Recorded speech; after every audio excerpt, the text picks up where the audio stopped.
This is CGTN, China Global Television Network.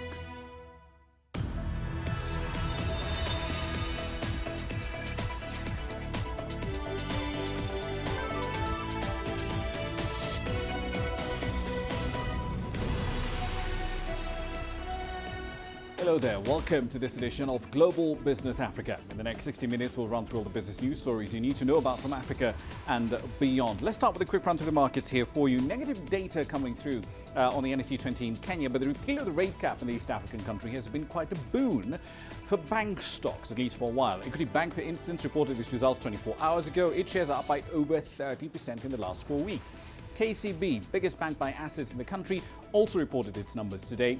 Fifth highest gain in the last 12 months. Net earnings over there for the third quarter, 6% higher at about 188 million. But the big cherry on the cake really is the algo-driven mobile offering. The bank has lent over $900 million at the end of Q3. That's 4 times higher year on year. Here's what's coming up tonight.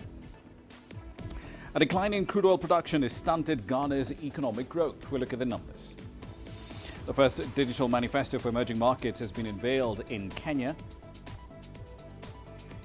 And we'll bring you up to speed with the latest from the Trump impeachment hearings in Washington, D.C.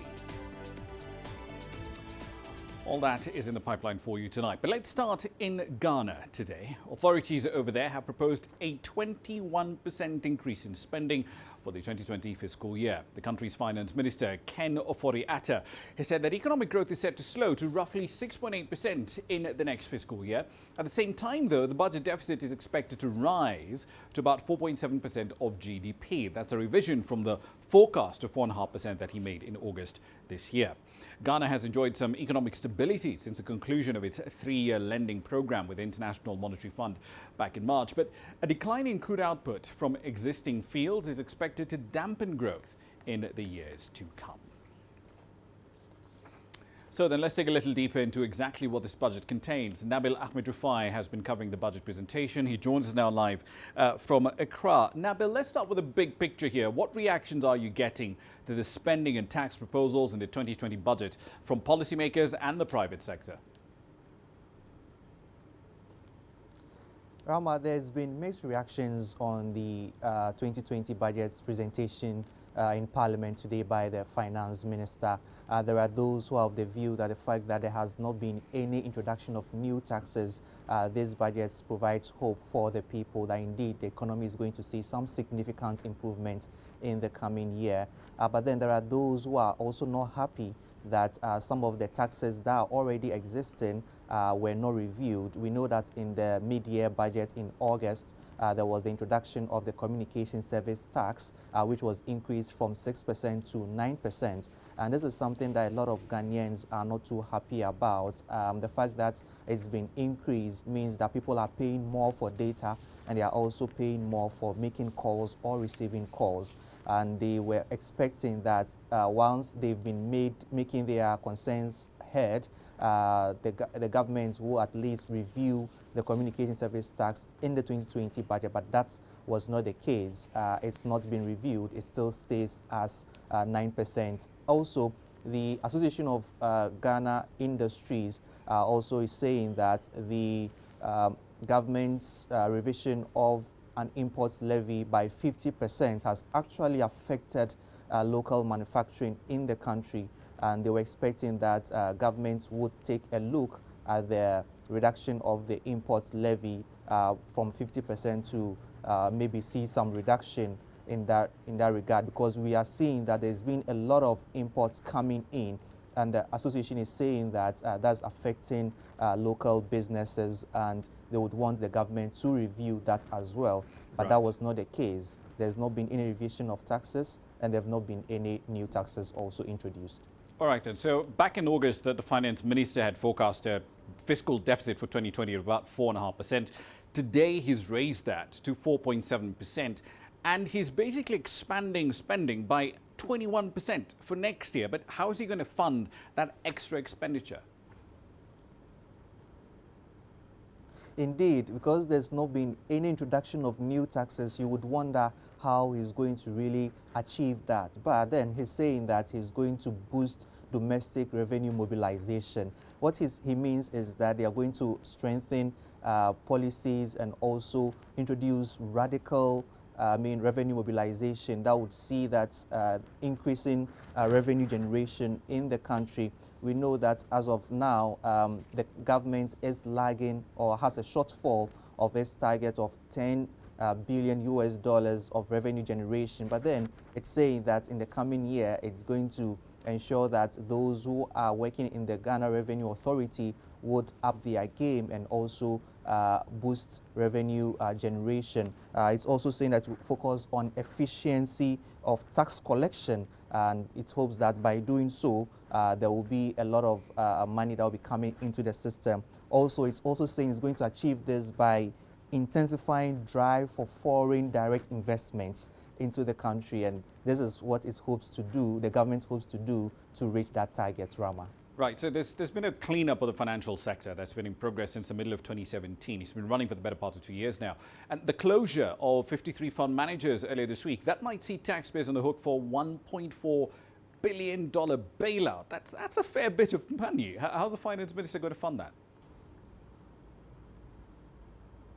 So the government has not actually disclosed how it's going to fund that, but we know from previous experiences, especially the one you just talked about, the banking sector cleanup, we saw that the government had to borrow some money to pay customers and also clean up the sector. In the recent microfinance sector as well, the government had to go for some bonds of to the tune of $134 million to also clean up the microfinance and savings and loan sector. So all fingers are pointing toward the fact that governments may be going to borrow to really clean up these issues that's happened with the fund management firms as well. Indeed. One last question for you. Ghana has a rather unusual problem among African countries at the moment. It has more power than it needs. So what's the latest on efforts to renegotiate power purchase agreements? I know the finance minister spoke about this earlier in the year, but what's the latest on the efforts to renegotiate those contracts? So today, the finance minister also mentioned in the budget that negotiations are still ongoing with the power producers. They've still not concluded, as a committee has been set up to go into talks with these power producers. But in the interim, the government has decided to hold on to signing of any new contract or deals with these power producers until these negotiations are concluded. So talks are still ongoing. We wait to see how soon it will be completed, and we get to hear what the final decision is, whether the take or pay agreement will continue or it will be cancelled. Indeed, and of course, as the power producers pointed out, the cost of terminating those contracts will be about $2 billion US. Nabil Ahmed Rufai there live in Accra. Now, onto the business of traveling across Africa. It can be an absolute pain, especially if you're black. Africa has seen great improvements in visa openness. That at least is according to the African Union Commission and the African Development Bank's 2019 Africa Visa Openness Index. The report shows that for the first time, Africans on average can travel to approximately 27 countries visa-free or with visa on arrival. With the details, here's CGTN's Angelo Coppola. According to the index, Africans can travel to 27 countries, either visa-free or they can get a visa on arrival. Ethiopia is the biggest mover, up 32 places, and it's now in the top 20 most visa-open African countries. And for one reason, it basically issues visas on arrival for all Africans. So whereas before, a big proportion of its visa policy was visa at departure, and so yeah, that jump is just basically because of that policy decision. The release of the Africa Openness Index comes a day after the South African government announced the relaxation of documentation for travelling with minor children. At the same time announcing the piloting of an online e-visa project for so-called low-risk travellers. On the issue of minors, yes, I think it definitely have a positive impact. Again, personally, I've gone through that with my children, where I, as the mother, their father was not there. They said they needed the consent of the father, and my kids could not travel with me. So we had to change until, it was really ridiculous. I mean, it got to a point where, we almost gave up. There's a school of thought that relaxation of visa requirements could lead to an influx of people from other African countries. What the visa index does is that it shows that those countries that have opened have not been flooded with people, because I think that's the fear. So what we're trying to do also with the index is to illustrate that really, if you look at Rwanda, you look at Mauritius, you look at Benin now, they've opened up. Those are the 3 countries where you just walk in. Seychelles, they haven't been flooded. The experts all say the same thing. If those borders aren't opened up and allow people to travel freely, trade is going to suffer, and economies aren't going to grow as much as they could do. I'm Angelo Coppola for CG10 in Sandton, South Africa.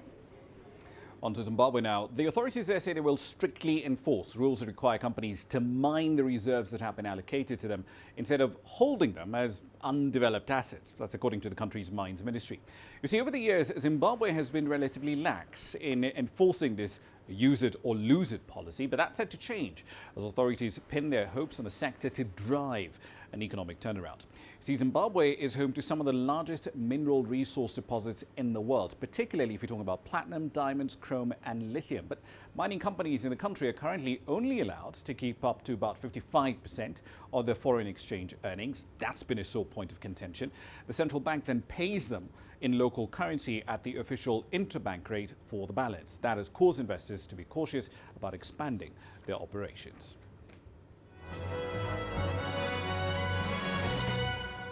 Quick run through some company news now. Let's start in the oil sector. The Africa-focused explorer Tullow Oil has cut its 2019 oil production outlook and cash flow forecast for the year. The move comes amid ongoing problems at its Ghana fields due to mechanical problems. The London-listed company now expects its annual oil output to be about 87,000 barrels of oil a day. That's down from an earlier forecast of between 89 to 93,000 barrels of black gold every day. The African Development Bank has withdrawn its funding for a coal-fired power plant project in Kenya. That's according to its top officials. The 1,050 megawatt power plant was to be built near the Kenyan coastal town of Lamu. It was in fact scheduled to enter commercial service by 2024, with construction supposed to have started 4 years ago. But it was halted by a local environmental tribunal earlier this year following environmental concerns. In South Africa, trade unions have issued the struggling state carrier South African Airways with a 48-hour strike notice. The move appears to be in response to the carrier's recent restructuring announcement that could lead to about 944 positions being cut. The unions say at least 3,000 SAA workers, including cabin crew, check-in staff and ground staff, are expected to take part in the walkout starting on Friday. So plan your flights accordingly. And finally, Nike is pulling back from Amazon. The sportswear giant says it will stop selling its sneakers and apparel directly on Amazon's website, ending a pilot program that started in 2017. Now, the split comes amid a huge overhaul of Nike's retail strategy. It also follows the naming of ex-eBay CEO as Nike's next CEO. That's a run through your company headlines.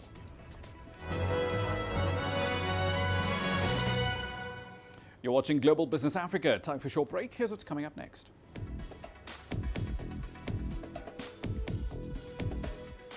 The first digital manifesto for emerging markets is unveiled in Kenya. We'll look at what exactly it says. And the Egyptian Prime Minister orders industrial lobbies to accommodate small and medium-sized enterprises. Every story starts out like this. Okay. We'll head up now. But beyond the rush of the numbers, there's always a more fundamental question. What happened? Who has been affected? When market-moving decisions are made, who's responsible and why? Let's get some reaction on ground. Joining us in Johannesburg is Sumitra Naidu. Hello, Nairobi. This is how all stories begin. See how they end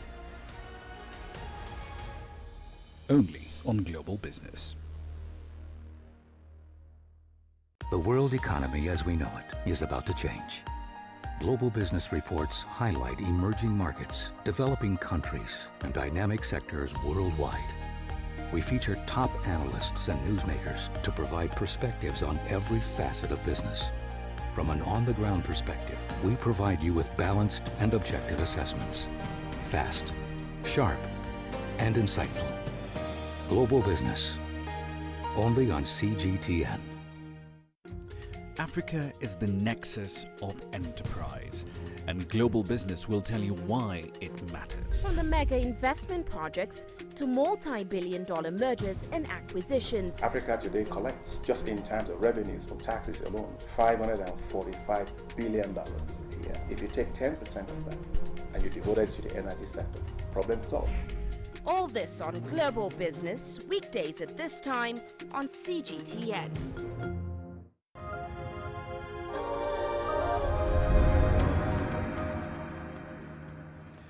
Welcome back to the program. The Pathway for Prosperity Commission launched the 10-step digital manifesto to help emerging economies achieve digital transformation. Essentially, that is inclusive. Now, this document is a digital roadmap that's meant to address the mass exclusion of people from not just the internet, but internet services too. An estimated 3 billion people are forecast to be offline by 2023. Now, digital tech, of course, can be powerful in growing businesses and providing public services, but internet tech has also enabled entrepreneurs to get access to global markets and provided innovative ways for governments to deliver services too. The commission is co-chaired by Melinda Gates, and it says that the failure to switch economies to the digital age risks widening the gap between rich and poor countries. But one of the biggest challenges facing innovators here in Africa is problems in access to capital.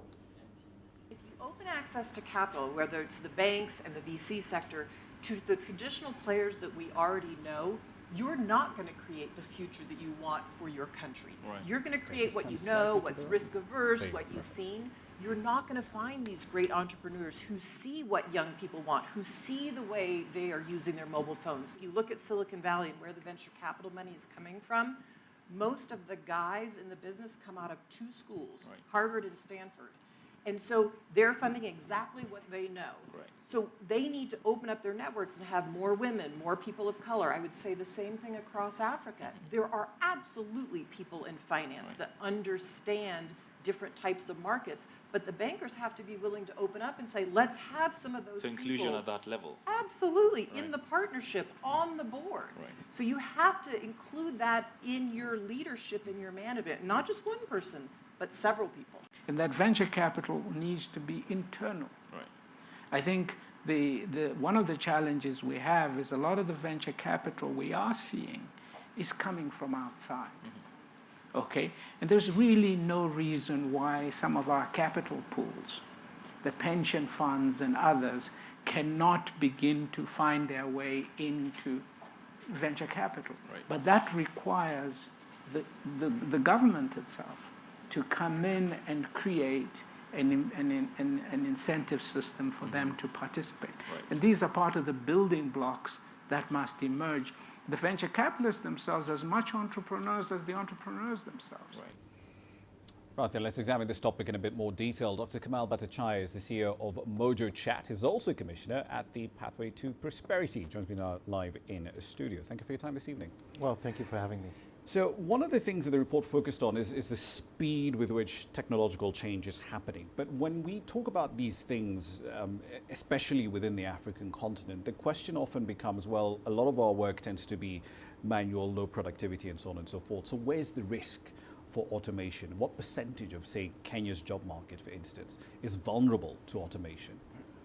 Well, look, I mean, I think this is an interesting question, hard to really answer. I think the opportunity right now is that, sure, will robotic and automation disrupt some of the traditional jobs that we have? Absolutely, but is there an opportunity to think about much more how do we bring people closer to acquiring digital skills even while they are doing manual work or while they are training and practicing for manual things? I think that's where the opportunity lies, right? And you know, to your point, jobs will always get replaced. It's been like this for the last 200 years. But that's the difference is usually when we talk about automation, it's always presented as this stark sort of zero-sum game, right? Like what happened with ATMs when 2 or 3 decades ago. You put in ATMs and people are like, well, but what happens to the bank tellers? They're still there. Exactly. And it's not just that. I think with this kind of the digital economy will bring new opportunities. They will bring new kinds of jobs. They will, and people will have the ability to create new kind of jobs, new kind of perspectives on what to do with technology. But the key thing, of course, is that they have to have access to it, and we need to find, as a society, a way to literally train people how to use the technology. I mean, today we know that 80% of the population actually lives under a 3G connection. Only 30% of people literally use the internet. So there is a huge gap that we need to bridge, and sort of the traditional way of thinking will not work unless we do something different. But what should be done differently? Because the statistics you mentioned are things that we're familiar with. We know that there's a coverage gap. In sub-Saharan Africa, it's roughly 470 million people who are offline, just on mobile internet access. But are governments willing to make that leap forward and say, we will invest in this because it's a public good, because it's a public service? And of course, looking at the labor side of it, are governments willing to invest in retraining their labor pools and preparing them for the sort of disruptions that you're talking about? It can't be the government alone. In the Pathways program, in our manifesto, we talk about a new digital compact. It's a conversation, it's a multi-stakeholder conversation between governments, between the private sector, and between civil societies. They have to come together not from the perspective of PPPs, which is a contract really, right? But from the perspective of inclusiveness. We have to put the people first that we want to impact. Think about a simple example, technical and vocational educational training for a mason. You know, I just visited, Step International, which is a startup that creates tools, ICT-based tools, where somebody can look at, if you want to be a plumber, a pipe, how it actually looks like, move it around, purely theoretically on the screen for people from marginalized communities, and at the same time, they apply the same things in the practical workshop. Think about the impact. You just train somebody not just to become a plumber, but to actually see the value of online tools, of online videos, of online games. And that, I think, will make the leap to also help people to use online tools for other things, because they're oftentimes the same people that are not using the internet. How do you build trust, essentially in digital identity systems, particularly in low trust environments? Because across sub-Saharan Africa, that social contract between citizens and governments has been eroded over time for various reasons, political reasons, widespread corruption, that sort of thing. But the opportunity is there to build up digital identity systems and bring these people into into being able to access public services. But how do we bridge that low trust gap? I'm not sure it's a great idea always to start with necessarily the one thing where people will say, I don't want this because I don't trust. I think you have to start with... not that I don't trust the service, it's I don't trust the person implementing it. Yes. And I think the important thing is to deliver sufficient amount of services that people find really useful, right? I mean, see, what are the useful services, for example, for the poorest people here? What are the useful services for people who live in sort of semi-urban environments, like, getting a driver's license or things like this, right? What are the massive amounts of services that governments actually deliver, but oftentimes people have to travel because they don't have access to, right? So I think, eCitizen in Kenya is taking a first step in doing this. Many other countries are doing this too. But on top of that, you can introduce sort of more stringent mechanisms like digital identity services because you've started to build that relationship on things that are valuable to the customer. See, we don't use internet services, even in the middle class, because we want to, because we use them, because they give us value.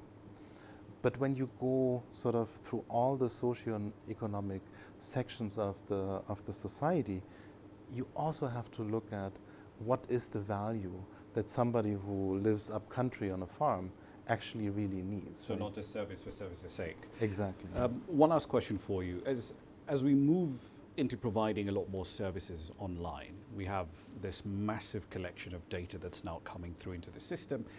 Algorithmic bias becomes a larger problem. It essentially scales up regardless of how we look at it. We're probably seeing that to begin with in the fintech sector with automated lending services.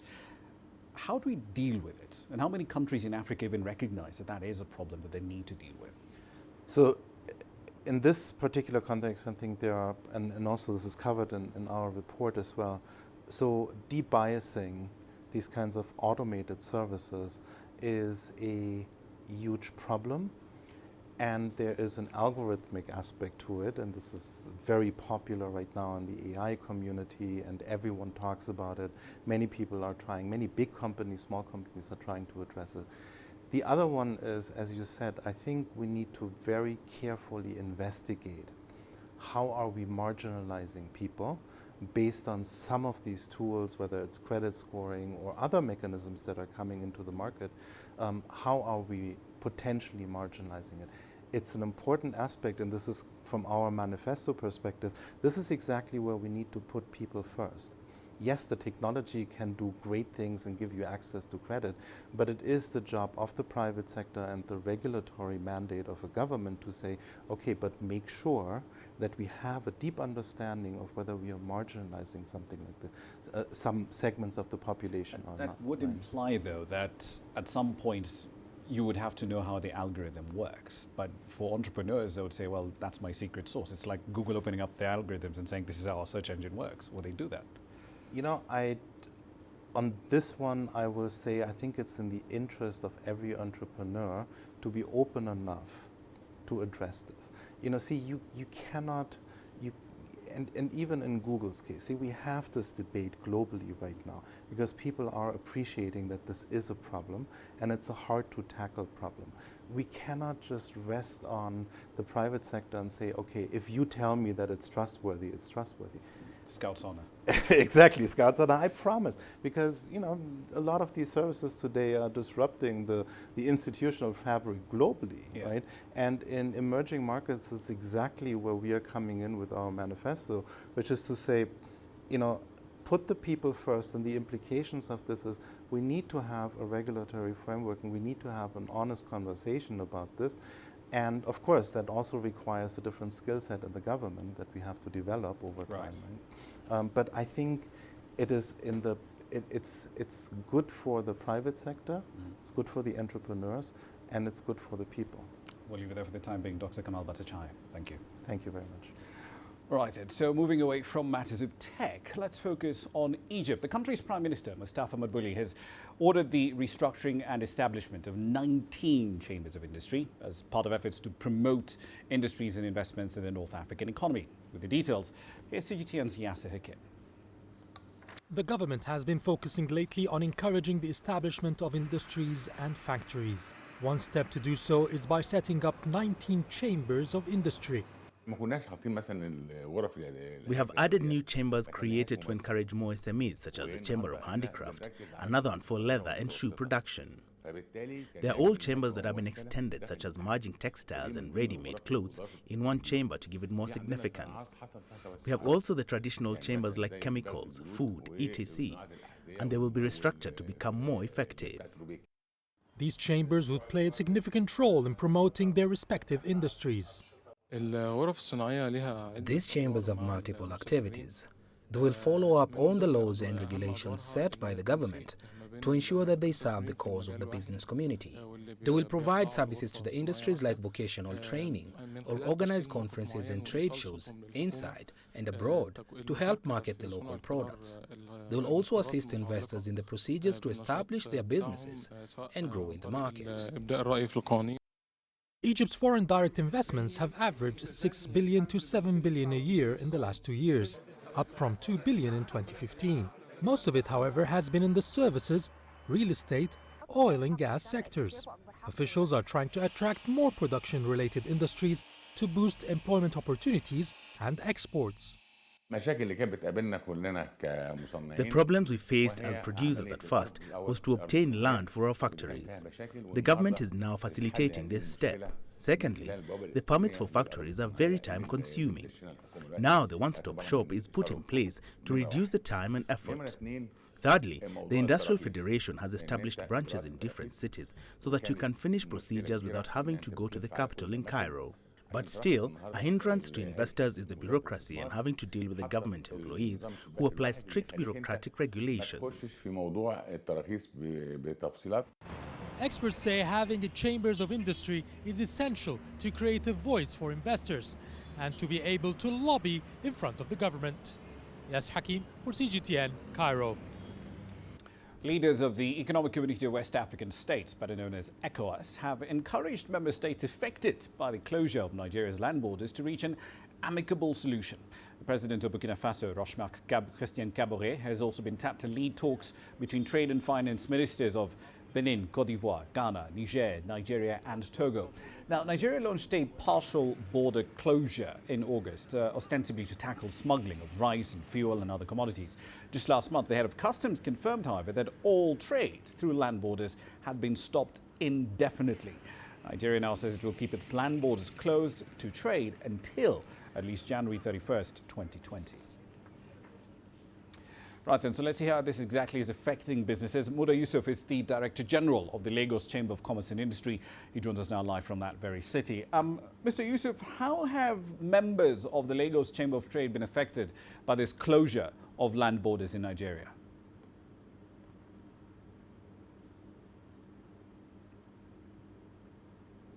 Well, thank you very much. We have losers and we have winners.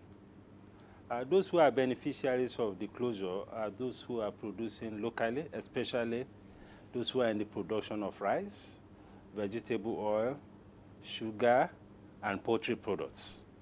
These are beneficiaries of the closure because the closure has created very serious scarcity, which has increased the demand, and of course, prices have gone up. The losers are those who are exporters to the sub-region. We have manufacturers that feed the entire sub-region with manufactured products. We have some manufacturers that import their raw materials from the sub-region. We have quite a number of informal sector traders that trade across the border. And we have a whole lot of the border communities whose economies have been completely paralyzed. So these are the losers in this case or in this game. Right. So there are losers and there are winners, but from all indications, the cost is much more than the benefit, because the rate at which prices have gone up has been very, very drastic, and a lot of common people are complaining about issues of high prices. I'm glad especially of rice. I'm glad you brought up that particular issue, Mr. Yusuf. The House of Representatives, as I understand it, has actually called for the borders to be reopened, saying that the ban, particularly on fuel deliveries, for instance, has, quote, brought untold hardship to the people of border communities. But can the House of Representatives, can they intervene or overrule the executive in a matter like this?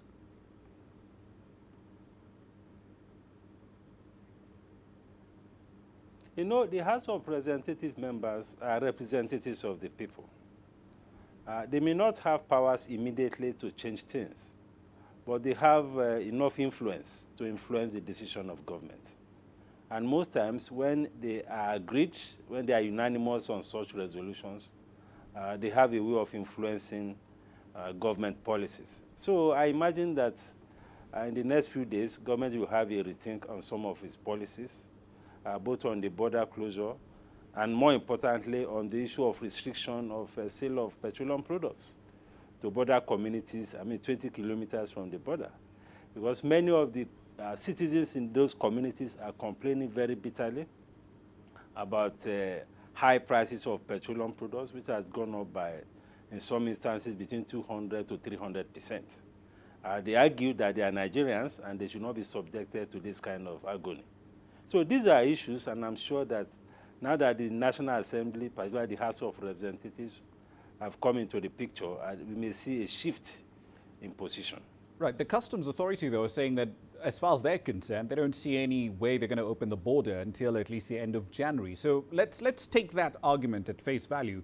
If this continues until end January 2020, how much worse will it get?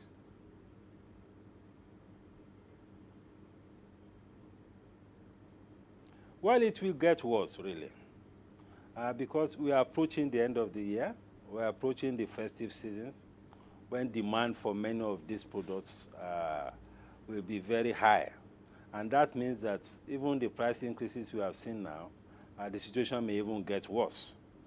This could create a lot of social tension. It could have political implications. And I'm not sure it's something that the government will be able to live with. Because this is a democratic regime. And if you have a situation where many citizens are complaining, where many border communities are getting very bitter about this, I believe that the government may have to shift its ground a little. Because as it is not sustainable. Granted, we have some beneficiaries of this, the poultry farmers, the rice producers, the vegetable oil producers, the sugar producers.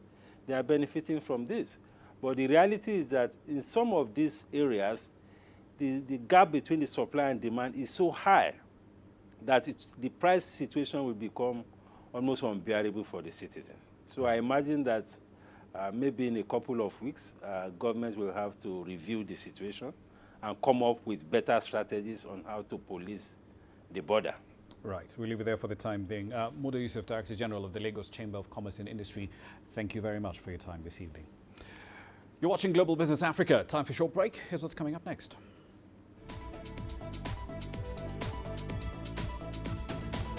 We'll have the latest for you from Washington on Trump's impeachment hearings. And leaders of the BRICS group of countries arrive in Brasilia ahead of the latest summit meeting.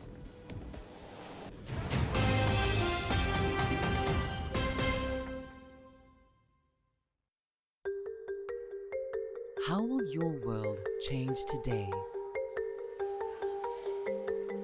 What happens here?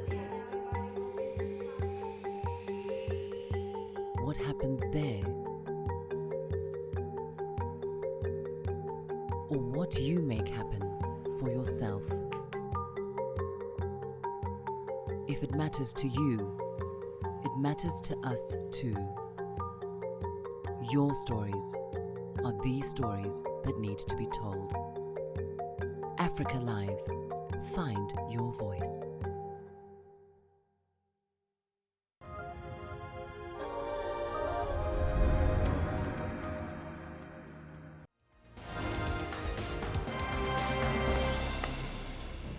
Welcome back. Let's run through some stories making your headlines at this hour. In the healthcare sector, the World Health Organization has approved an experimental Ebola vaccine that proved to be effective in protecting people in the Democratic Republic of Congo against this deadly hemorrhagic disease.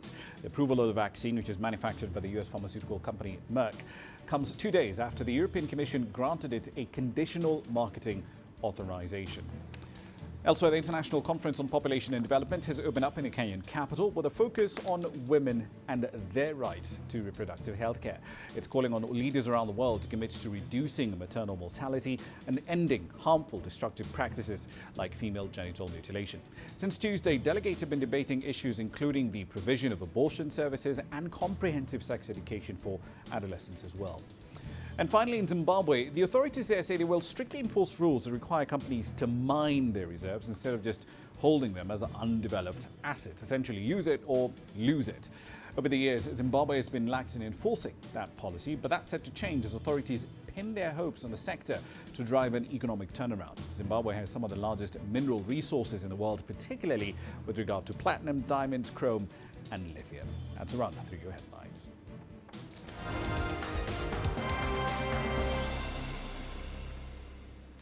Now, leaders of the BRICS group have touched down in Brasilia ahead of this summit. The meeting is expected to include talks on the expansion of its development bank. Now, the BRICS new development bank was launched back in 2014 by members of this bloc: China, India, Russia, Brazil and South Africa. Presidents of the major emerging economies group will meet in the capital for what is widely expected to be low-key but very technical discussions. Now, still at the BRICS summit, this year's meeting is seen to usher in a second golden decade, if you will, for more cooperation among the 5 countries. BRICS members are expected to reaffirm support for multilateralism. Let's take a look. Embracing the second golden decade. After the past years, the emerging market bloc, BRICS, has grown into a major force in the global economy and a voice in international affairs. In 2018, BRICS accounted for about 24% of the world GDP and 16% of global trade. So we are going to make some comments about strengthening and reforming multilateralism. It includes the UN, the IMF, the Security Council, the WTO. We are also going to make comments about our economic and financial cooperation in several areas. And this year, the focus is on an innovative future. At last year's summit in South Africa, BRICS nations agreed to build a partnership for a new industrial revolution, tapping into the potential of areas such as the digital economy and smart manufacturing. BRICS leaders gather amid uncertainties with rising unilateralism and trade protectionism. These have sent jitters over currents of profound changes around the world. We, BRIC countries, we are going to send out a strong message to the international community that we are defending strongly the multilateral system, a more open, free, fair international trade system. So I think that will be a very strong message this summit will deliver to the international community. After the abrupt cancellation of the APEC summit in Chile, the BRICS summit has become a more essential platform for multilateralism. BRICS nations have to carry the torch of free trade. All eyes are on how far these countries will work together in pushing for their common agenda in the international arena. Now then, a public impeachment inquiry on US President Donald Trump is currently underway in Washington. This marks a new high-stakes phase for his chaotic presidency. Democrats leading the US House of Representatives probe have summoned 3 US diplomats to detail their concerns under the glare of wall-to-wall news coverage. The diplomats have previously expressed alarm in closed-door testimony about Mr. Trump's dealings with the Ukraine. Trump's fellow Republicans, however, who will also, by the way, be able to question the witnesses in public, have crafted a defense strategy that will argue he did absolutely nothing wrong when he asked Ukraine's new president to investigate Joe Biden, a former vice president and a key 2020 election rival. Let's listen in on some of the latest developments. It says, Declaration of Ambassador Gordon Sondland. I, Gordon Sondland, do hereby swear and affirm as follows. I want you to look at point number 2, bullet point number 2, second sentence. Ambassador Taylor recalls that Mr. Morrison told Ambassador Taylor that I told Mr. Morrison that I conveyed this message to Mr. Yarmak on September 1st, 2019 in connection with Vice President Pence's visit to Warsaw and a meeting with President Zelensky. Now, this is his clarification. Let me read it one more time. Ambassador Taylor recalls that Mr. Morrison told Ambassador Taylor that I told Mr. Morrison that I conveyed this message to Mr. Yarmak on September 1st, 2019 in connection with Vice President Pence's visit to Warsaw and a meeting with President Zelensky. We got 6 people having 4 conversations in one sentence, and you just told me this is where you got your clear understanding. Which, I mean, even though you had 3 opportunities with President Zelensky for him to tell you, you know what? We're going to do these investigations to get the aid. Didn't tell you 3 different times. Never makes an announcement, never tweets about it, never does a CNN interview. Ambassador, you weren't on the call, were you? The president, you didn't listen on President Trump's call and President Zelensky's call? I did not. You've never talked with Chief of Staff Mulvaney? I never did. You never met the president? That's correct. You had 3 meetings again with Zelensky and it didn't come up. And 2 of those they had never heard about as far as I know. And President there was no reason for it to President come up. Zelensky never made an announcement. This is what I can't believe. And you're their star witness. You're their first witness. Mr. You're the Jordan, guy. You're the guy based on this. Based on, I mean, I've seen church prayer chains that are easier to understand than this. Ambassador Taylor recalls that Mr. Morrison told, now again, this is, I hereby swear and affirm from Gordon Sondland. Ambassador Taylor recalls that Mr. Morrison told Ambassador Taylor that I told Mr. Morrison that I conveyed this message to Mr. Yarmak on September 1st, 20. This all happens, by the way. This all happens, by the way, in Warsaw, where Vice President Pence meets with President Zelensky. And guess what? Taylor, they didn't talk about any linkage either. Time of the gentleman's expired. Ambassador Taylor, would you like to respond? the only response, I have 2 responses, Mr. Chairman, thank you, and Mr. Jordan, glad to take those questions. Let me just say that I don't consider myself a star witness for anything. They do. You don't. No, They I do. don't. I'm responding to your question. Please don't interrupt the witness. As I think I was clear about, I'm not here to take one side or the other or to advocate any particular outcome. So let me just restate that. And that, of course, is Ambassador Sondland there responding to questioning from Representative Jim Jordan, a key Trump ally in the House of Representatives. You can, of course, expect more detailed coverage of that in subsequent bulletins. On to e-commerce now. Facebook says it's consolidating its payment system for its social network and messaging apps. It added that the scope will include payments or donations across the platforms that it owns: Facebook Messenger, Instagram, WhatsApp, and of course the main social network itself, Facebook. The company also said that Facebook Pay will provide a single system to handle financial transactions and safeguard data like credit card numbers and delivery addresses. Facebook said the unified service will start rolling out in the United States this week. Turning to the United Kingdom, the Chinese firm Jingye says it will invest about $90 million in British steel in a deal that rescues this troubled steelmaker. CGTN's correspondent Richard Bestick has more from Scunthorpe in the north of England. The vast British steel plant dominates the skyline over Scunthorpe, languishing in the UK's industrial northeast and under a cloud of uncertainty for much of the year. Its sale to Chinese steel manufacturing giant Jingye a welcome boost, say locals. Well, this is good news for steel workers and their families. It's good news for the steel community that I represent, and it's good news for British Steel. Hopefully it's also good news for Jingye. They've come here, they like what they see, they want to take on this business, so they become not just a Chinese steel company, but a global steel company. The closure of British Steel's Scunthorpe plant would have had a devastating impact on the local community. The workforce of 4,000 support 20,000 more in other industries. Scunthorpe produces high-margin, long steel products used in the construction industry and rail, and could give Jingye access to Europe's large infrastructure market. Embroiled in a Brexit election campaign, the UK Prime Minister sees the Scunthorpe buyout as a taster for life in Britain outside the European Union. All the businesses around the world that want to invest in this country, like in British Steel, have another reason to hold their hands. There's a huge tidal wave of investment ready to come into this country if we can get Brexit done. This place has been on financial life support from the government for months now. So the prospect of new ownership and a breakthrough will bring to an end a time of worry and concern, not just for the 4,000 people working on the plant itself, but for that other 20,000 who depend on them for their jobs. The workers here will just be hoping that Jingye is in for the long haul. Richard Bestick, CGTN, Scunthorpe in the northeast of England. US state attorneys general are investigating whether the internet giant Google is breaking competition laws. The company is currently being examined for possible antitrust violations. It's one of several tech giants that are now, or soon could be, under the legal microscope. Some question whether they become just a bit too big. With more on this, here's CGTN's Hendrik Sibrandi. As Texas's Attorney General puts it, now more than ever, information is power. And perhaps the most important source of information in our lives is the internet.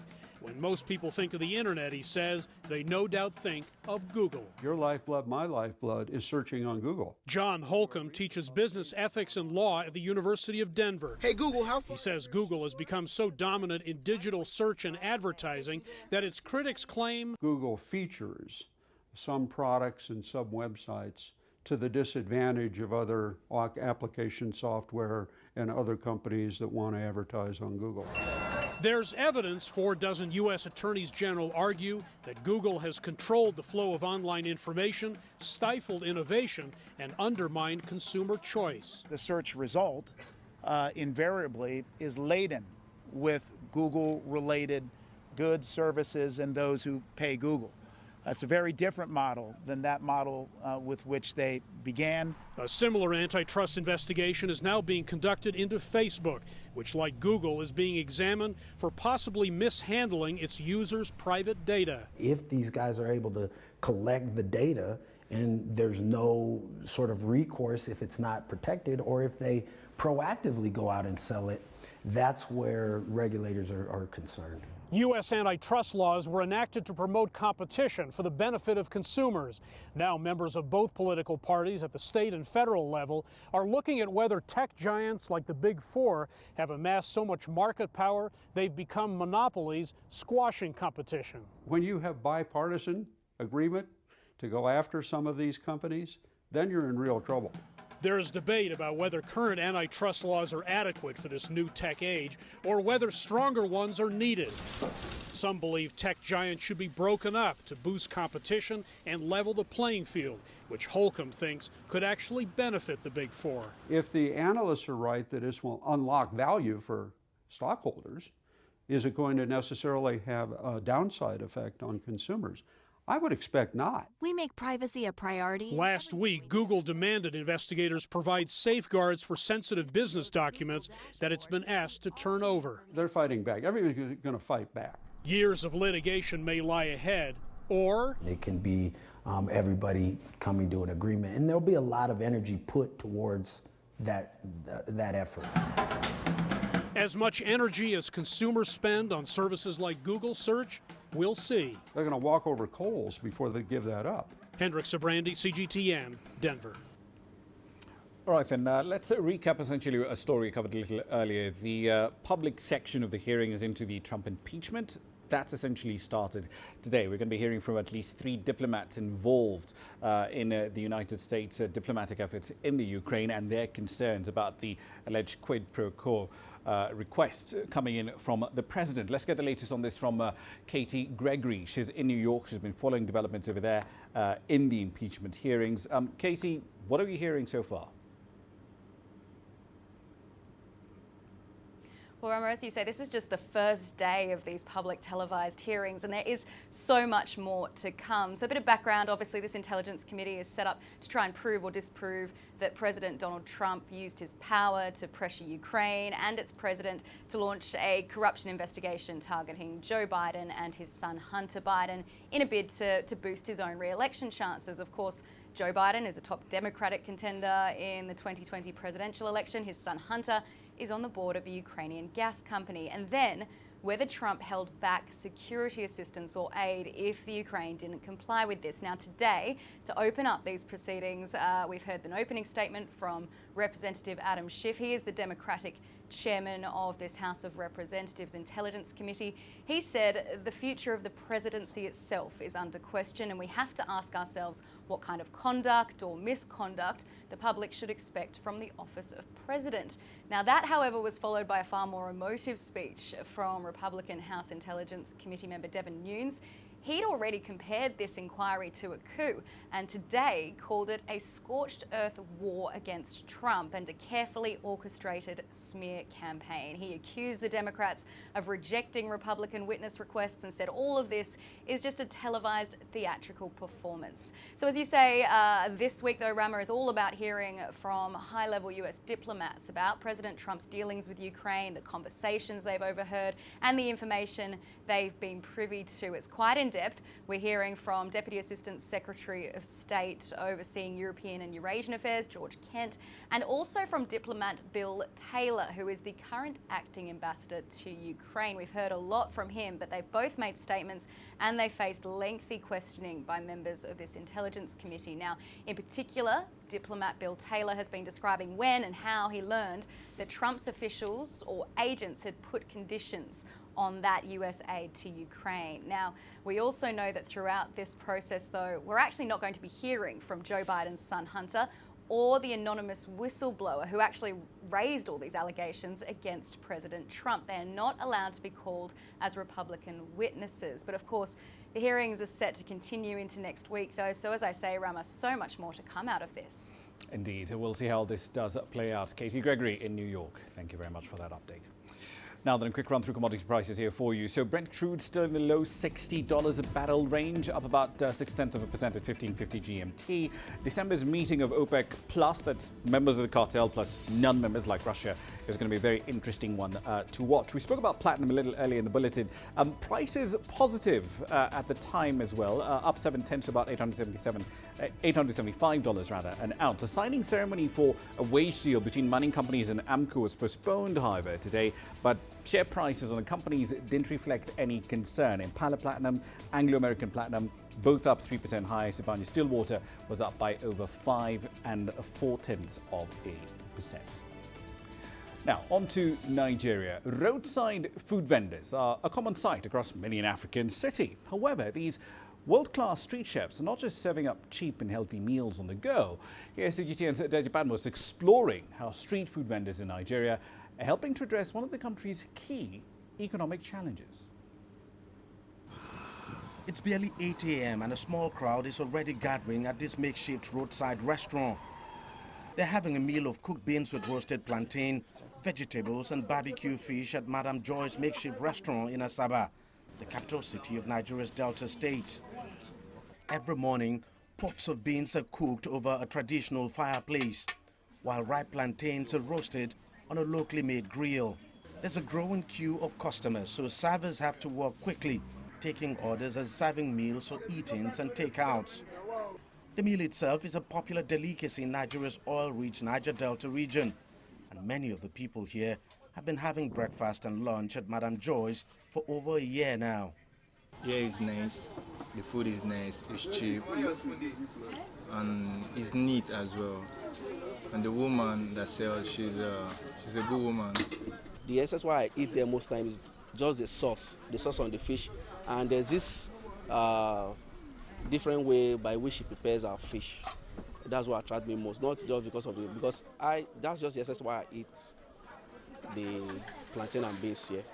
Business has been good for Joy, a computer biology graduate turned restaurateur. The volume of patronage here translates to a higher income than she ever dreamt of making when she started out. I started with one bunch of plantain, one pot, 2 plastic chairs. When I started, I started from the main road. Later, come down to this place of recent. Joy began her food business in 2010, and while not much may have changed in terms of the outlook of her restaurant, she's made enormous progress in terms of human capital. She currently employs 8 women, all of them graduates. Osemeke, a graduate of biochemistry, is one of them. As a young graduate, I need to get myself busy, and I don't really need to be at home or while away my time. So I need to come out and learn skills, learn experiences, while I also wait for the white-collar job to come. I advise my fellow women that they should come out and hustle. Let them not depend on their husband. You understand? Let them come out and hustle, seek for what to find what they're going to do to help their family. It's exactly what has worked for her. Not only is she the breadwinner of her family, but by providing jobs, she's by extension helping to sustain the families of those who work for her. And perhaps most importantly, her enterprise is, in its own small way, helping the country tackle its huge unemployment crisis. Deji Badmus, CGTN, Delta State, Nigeria. Let's wrap up the hour with a run through some currencies here for you. The Kenyan shilling strengthening gradually over the last couple of weeks. But if you're expecting spending cuts from the government, think again. You're going to be disappointed. Another large fiscal deficit coming through from Kenya. The finance ministry is in fact asking legislators to allow it to run a fiscal deficit of 6.3% in this fiscal year. This is the 3rd revision it's done to the deficit. It's moved it high. It's partly triggered by missed tax revenue targets. That's it for this edition of Global Business Africa. As always, we'd like to hear your thoughts on the content you've seen on the program in the last hour or so. There's several ways to get your thoughts back to us. All of them are on your screens right now. I'm Ramah Nyang in the Kenyan capital, Nairobi. Thank you for your company in the last hour. The world today is up next from Washington, D.C.